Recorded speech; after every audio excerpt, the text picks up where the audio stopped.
2019లో సాక్షి media తనపై రాసిన కథనంపై వేసిన పరువు నష్టం దావా కేసులో ఏపీ విద్యా ఐటీ శాఖల మంత్రి నారా లోకేష్ ఈ రోజు విశాఖపట్నం కోర్టుకు హాజరయ్యారు.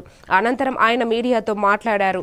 తాను విశాఖ విమానాశ్రయానికి పలుమార్లు వచ్చానని, టీడీపీ ప్రభుత్వం తనపై లాంచ్లో 25 లక్షలు ఖర్చు పెట్టిందని సాక్షి తన కథనంతో రాసిందని మంత్రి ఆరోపించారు. దీనిపై అప్పట్లోనే పరువు నష్టం దావా వేశారన్నారు.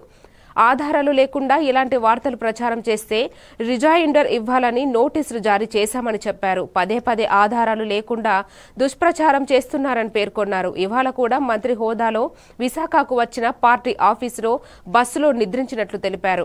అక్కడ ప్రభుత్వం నుంచి ఒక్క రూపాయి కూడా తీసుకోలేదన్నారు. వాటర్ బాటిల్స్, రవాణా వాహనాల సైతం తన సొంత డబ్బు నుంచే ఖర్చు పెట్టినట్లు చెప్పారు. ఈ విషయం తన తల్లి భువనేశ్వరి నుంచి నేర్చుకున్నట్లు పేర్కొన్నారు. ఈ కేసు విచారణకు ఇప్పటికీ 4 సార్లు హాజరయ్యానని, ఇంకా ఎన్నిసార్లు పిలిచినా విచారణకు హాజరవుతానని, నిజం తన వైపు ఉందని, ఎప్పటికైనా అది గెలుస్తుందని నమ్ముతున్నట్లు లోకేష్ చెప్పారు.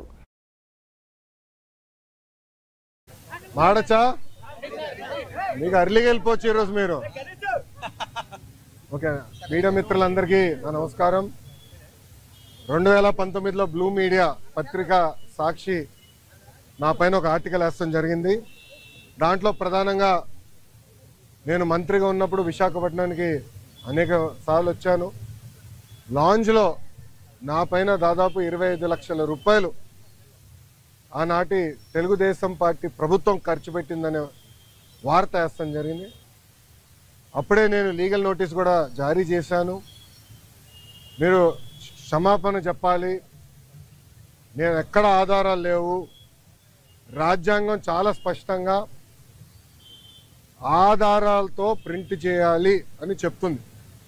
అంతేగాని ఆధారాలు లేకుండా ప్రింట్ చేస్తే అది డిఫమేటరీ నేచర్ అని చాలా స్పష్టంగా చెప్తుంది. మీరు ఎట్టి పరిస్థితుల్లో రిజైండర్ ప్రింట్ చేయండి అని ఆనాటి సాక్షి కానివ్వండి, అదేవిధంగా దేశవ్యాప్తంగా ప్రింట్ అయ్యే ప్రతి వారం ప్రింట్ అయ్యే మ్యాగజైన్ ద వీక్ కూడా మనం నోటీసులు జారీ చేస్తాం జరిగింది. ద వీక్ అవుతే ఇమీడియట్గా మా దగ్గరకు ఉన్న సమాచారం కరెక్ట్ కాదు, మీరు చెప్పిందే కరెక్ట్, మేము రిజైండర్ ప్రింట్ చేస్తామని వాళ్ళు చాలా స్పష్టంగా ప్రింట్ చేస్తాం జరిగింది. కానీ బ్లూ మీడియా గురించి మీకు బాగా తెలుసు. తప్పుడు వార్త పదే పదే రాసి అది నిజం చేయాలని ప్రయత్నిస్తుంది.